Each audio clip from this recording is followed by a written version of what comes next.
Hello friends, myself Dr. Kirti Sriram Kulkarni and I am from Kokhle Education Society's Arts, Commerce and Science College, Jawar. I welcome you all for the SY Basic Chemistry Paper 3, Unit 2, Classical Method of Analysis. So friends, so far now we have discussed about the various types of titrations. 4 types we have already discussed. Then we have discussed about the theory of indicators, what of different theory and what are different indicators used in different type of titration that we have seen. Then we have discussed about the various tools in titrimetry. Okay, so titrimetry is the process where you are finding out the unknown concentration of the given solution. Okay, so it is carried out using the solution whose concentration is known and whose volume is also known. Okay, so unknown concentration is determined using known volume of any solution. Okay, so this way the titration is carried out, and for this experiment you require different type of tools. Okay, so what are those tools? Burette, pipette, conical flask, standard measuring flask, etc., and how they are calibrated, that we have seen in our last lecture. Okay, so it is very necessary to first graduate them means first you have to make marking on them, and that marking should be very accurate. Okay, so for that calibration is carrying out, and how that calibration is carried out, that we have seen in our last lecture. Okay, so now after all this thing we will see how the calculations are performed in titrimetry. Okay, so first we have discussed about the types, then we have discussed about the indicators which are used, then we have discussed about the apparatus that are used in titrimetry, and now we will actually see what type of calculations are carried out in titrimetry. Okay, so for titration we required different type of solutions. Okay, so very first solution we required is called as standard solution. Okay, so what are standard solution? They are of two types, primary and secondary standard in titrimetry. So standard solution is the one whose concentration is known. Okay, very simple one, that the standard solution is the one whose concentration is known. Okay, if you know the concentration, means how much ion are present in that particular solution, then it is known as standard solution. Okay, so these standard solutions are of two types, primary standard and secondary standard. तो ये solution हम कहाँ use करने वाले?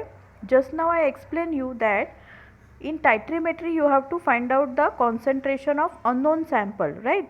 तो वो unknown sample का concentration find out करने के लिए आपके पास कोई तो ऐसा सॉल्यूशन चाहिए जिसका कॉन्सेंट्रेशन आपको पता है. Okay, so using formula N1V1 is equal to N2V2 we can find out the concentration of unknown sample.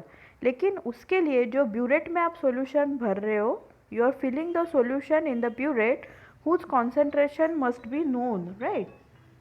And therefore it is very necessary to find out the concentration of standard solution, right? So for that we are using standard solution. So very first one is called as primary standard. Okay, now what is primary standard substance? It is a substance used for standardization of primary titrant solution and it is a compound which is satisfying following condition. ये जो ऐसा compound है, ये following criteria क्या करता है? Satisfy करता है. कौन कौन से? देखो, very first one, it should be cheap and readily available. कैसा होना चाहिए आपका standard solution? It should be of low cost and readily available. It should be easily available to you and it should be low in your cost. Okay, then second one, it should be available in pure form. Very important, आपको फिर से उसका purification करने की ज़रूरत नहीं पड़नी चाहिए. It should be in very pure form, then only you can use it as a primary standard. Then third one, it should not be hygroscopic और एफ्लोरेसेंट. मतलब क्या कि वो मॉइस्चर कैच नहीं करना चाहिए. We all know that whenever we keep some compound or whatever some substance we keep for long time, slowly they absorb the moisture, और moisture absorb करने के वजह से उनके कॉन्सेंट्रेशन में या फिर उनके पर्टिकुलर टाइप ऑफ प्रॉपर्टी में चेंज आ जाता है. So that is not okay with these primary standards? So they should be not hygroscopic, या फिर वाटर के वजह से उनमें कोई चेंजेस नहीं आने चाहिए, ऐसे वो सब्सटेंस हो। Then fourth one, it should not contain water of crystallization, okay, उनके अंदर क्रिस्टलाइजेशन वाटर नहीं होना चाहिए, जैसे कॉपर सल्फेट में होता है, okay. So this way it is showing colour blue, okay. तो इस तरह से प्राइमरी स्टैंडर्ड में कोई वाटर ऑफ क्रिस्टलाइजेशन नहीं होना चाहिए। Then it should be stable up to moderate temperature required for drying, okay. क्या होना चाहिए? Whatever our normal conditions are there, normal condition of temperature, वो कैसा होना चाहिए? It should be in a stable form, okay. And it should be stable indefinitely at room temperature.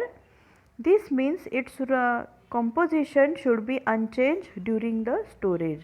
जैसे आप compound ले लो आइस, ओके। आइस का क्या होगा? जैसे ही आप आइस फ्रिज में से बाहर निकालते हो, rather than a freezer, ये धीरे धीरे क्या होगा? मेल्ट होगा, okay, and it will convert into water. It is a form of water only. Ice is a form of water only, but it will come in a liquid form. तो means its physical state is changing, right? उसी तरह अगर आप hot water रख रहे हो तो slowly क्या होगा? It will convert into vapor. So means its physical condition is changing. तो इस तरह से आप जो primary standard solution use कर रहे हो उसमें at normal temperature कोई change नहीं होना चाहिए. So during the storage also it should remain unchanged and there should not be any change in its physical condition. So ये जो 4-5 प्रॉपर्टी है ये किसके पास होनी चाहिए? For the primary standard solution, okay.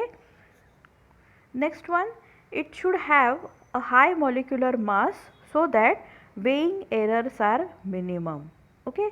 अभी आप देखो, इसका मैं आपको एग्जांपल बताती हूँ. Suppose you are measuring cotton, okay, simple cotton, और आप क्या कर रहे हो? You are measuring wheat. Wheat मतलब गेहूँ. तो क्या होगा? 1 kg आपको वे करना है. तो if you are measuring cotton you have to take a lot of amount, बराबर. एक ही झटके में आप उसको मेजर नहीं कर सकते because it has very less mass, okay, very less molecular mass cotton में. तो आपको 1 kg कॉटन मेजर करने के लिए बहुत सारा कॉटन लेना पड़ेगा, और अगर आप थोड़ा सा ऊपर नीचे भी ले लेते हो तो भी आपको इजीली समझ में नहीं आएगा because it's molecular mass is very less. But आप व्हीट मेजर कर रहे हो, गेहूँ मेजर कर रहे हो, तो आप स्लोली स्लोली जितना डालोगे 1 kg आपको फटाक से मिल जाएगा. And if you add some more और some less you can easily find out the error, बराबर है.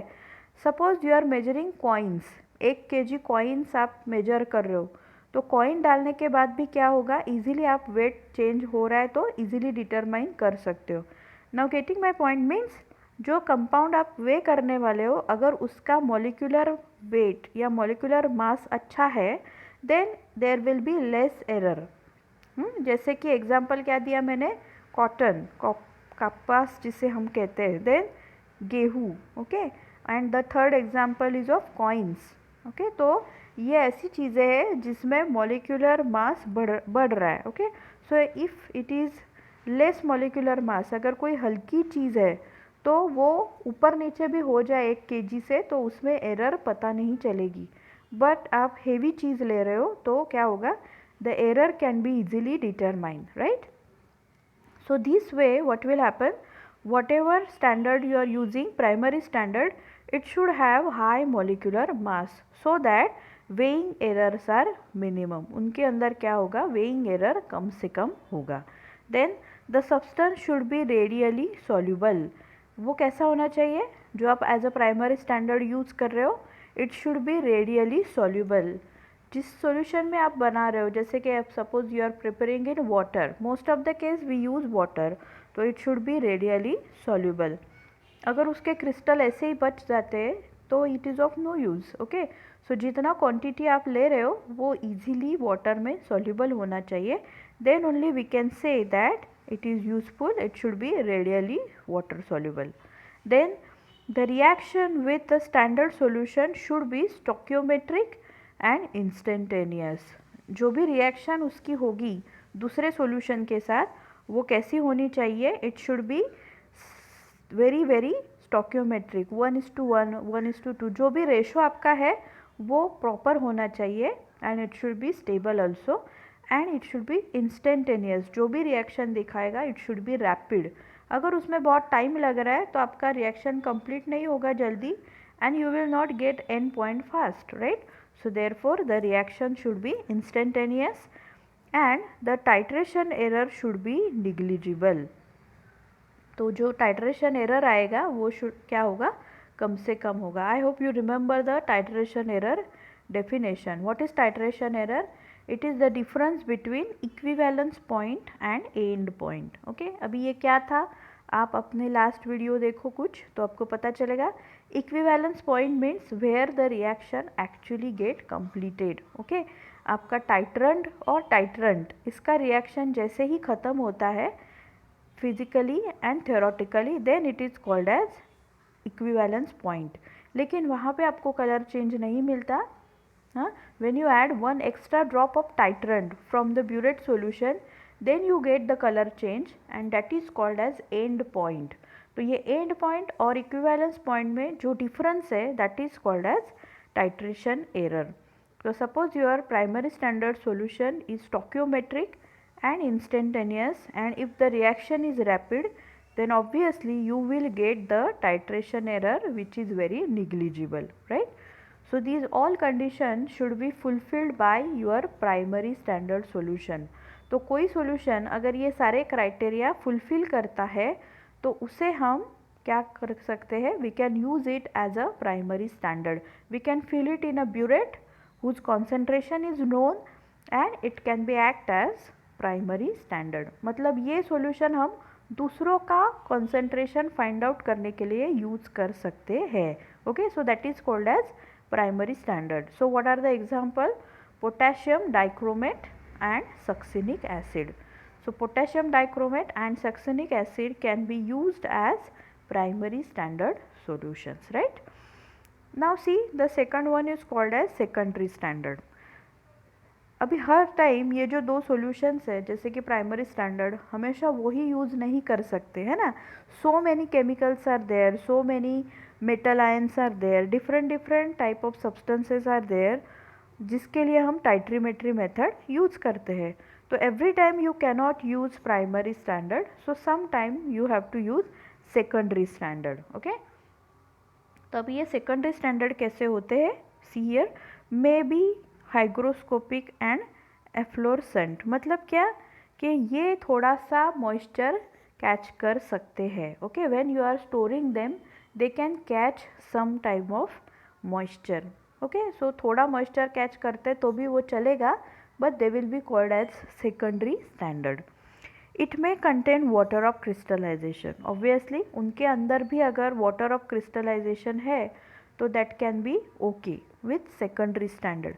लेकिन ये सेकेंडरी स्टैंडर्ड आपको पहले क्या करना पड़ेगा, प्राइमरी स्टैंडर्ड के साथ इनका टाइट्रेशन करना पड़ेगा। That I will explain you. It's concentration may be altered on long standing.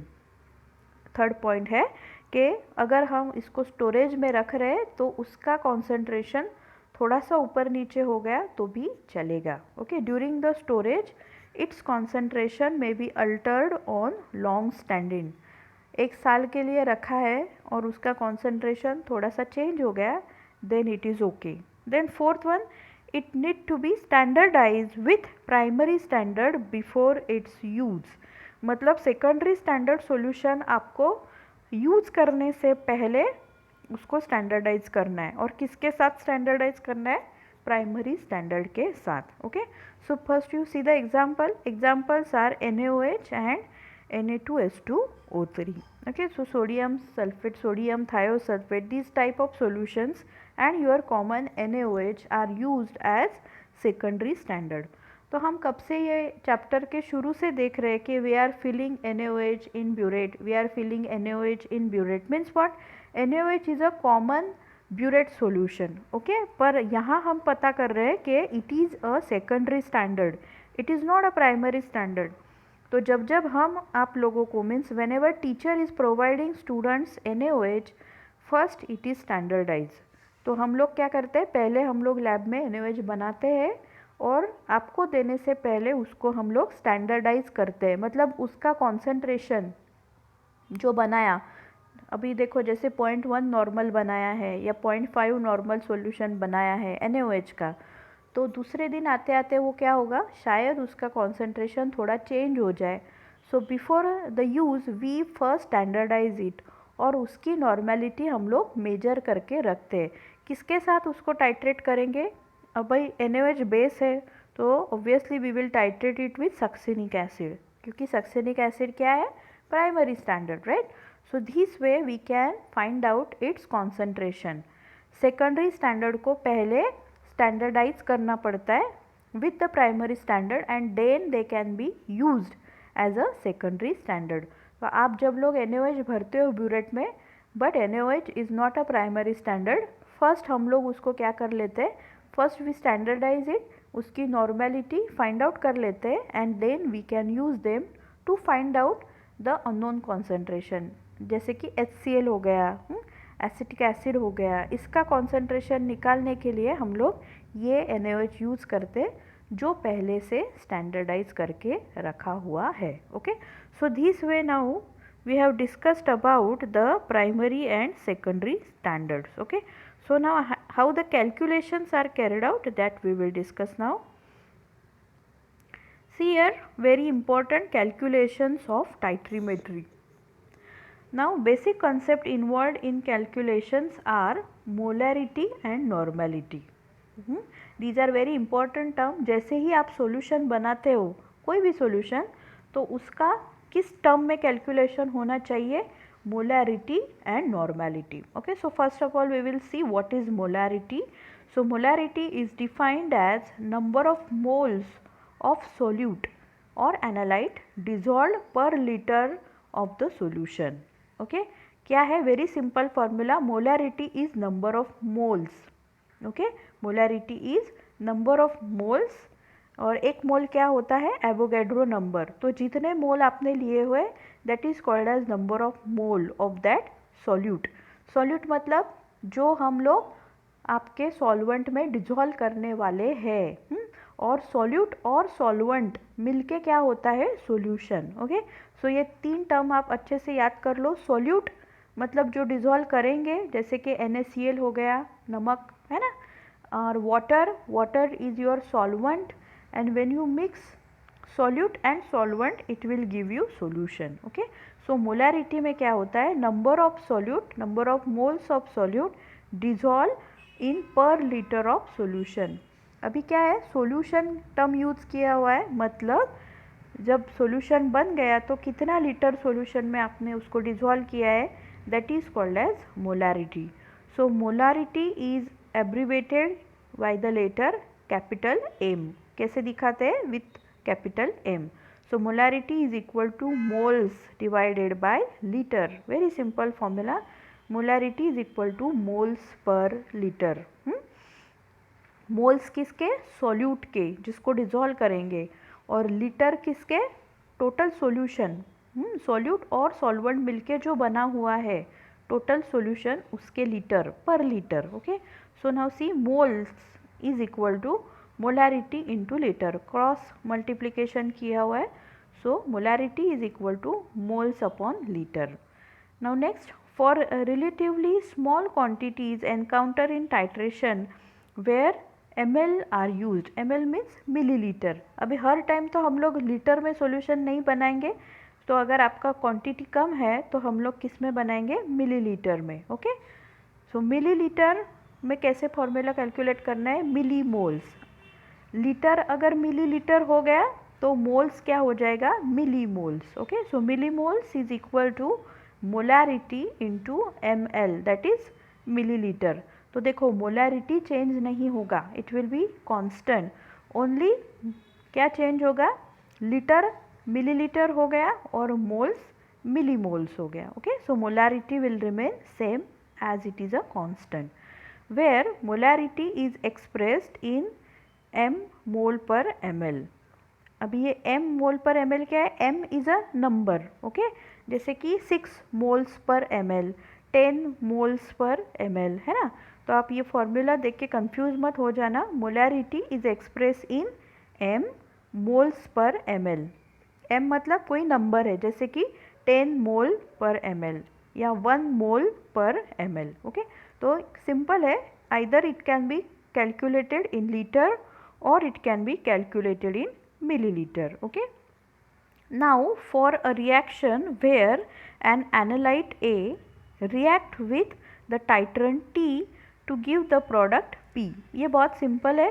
Analyte मतलब क्या, आपका टाइट्रंड, जो टाइट्रंड आप कोनिकल फ्लास्क में ले रहे हो या आप पिपेट आउट कर रहे हो, या सॉल्यूशन अननोन सैंपल का जो सॉल्यूशन बनाया है जिसका कॉन्सेंट्रेशन आपको फाइंड आउट करना है, that is called as analyte. तो एनालाइट है इसलिए हम उसको क्या बोल रहे हैं, A. It is reacting with titrant T, ये कहाँ पे है, आपके ब्यूरेट में फिल किया हुआ है।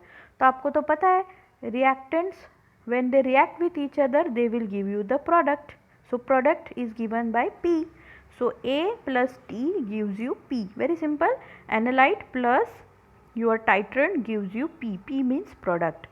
Since the reaction is in 1:1 ratio, 1:1 ratio मतलब क्या, अगर आपको 1 मोल A लगा तो आपको 1 मोल T भी लगेगा, और there will be formation of 1 mole of P। तो ये सारे अगर 1:1 रेशो में लग रहे हैं तो हम लोग नीचे क्या लिख सकते हैं, number of m mole of A is equal to number of m mole of T। m मतलब क्या, अभी बताया मैंने, 1 2 कोई भी नंबर, ओके। तो इसका मतलब क्या है, जितने मोल A के लग रहे हैं उतने ही मोल आपको T के लग रहे हैं, if your ratio is 1:1, okay. अगर रेशो 1:2 है देन व्हाट विल हैपन, एक A उसके साथ 2 T, ओके, दैट इज कॉल्ड एज 1:2। कभी कभी 1:3 लग सकता है, 1 mole of A 3 moles of T, okay. तो इस तरह पहले हम लोग क्या कंसिडर कर रहे हैं, only 1:1 ratio, so number of consider करो 1 mole of A is equal to number of 1 mole of T, therefore molarity A into ml of A is equal to molarity of T into ml of T।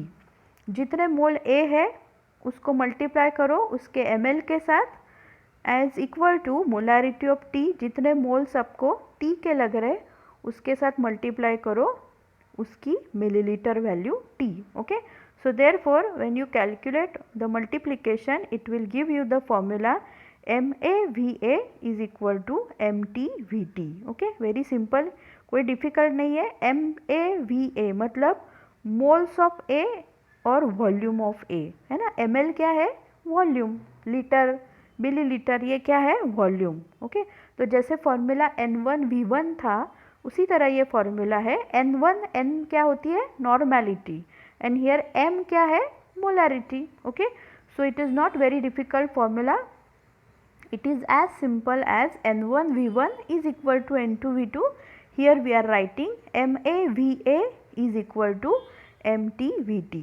A मतलब आपका टाइट्रंड, okay, T मतलब आपका टाइट्रंड जो burette में है, okay. So nothing is very fancy, nothing is difficult, it is as simple as M1V1 is equal to N2V2. Similarly, here we are using molarity, so we are using M instead of N, we are using M.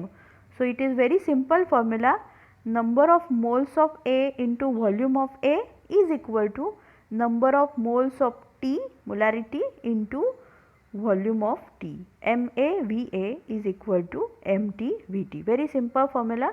What are the rest of formulas are there, that we will discuss in our next lecture, okay. Thank you.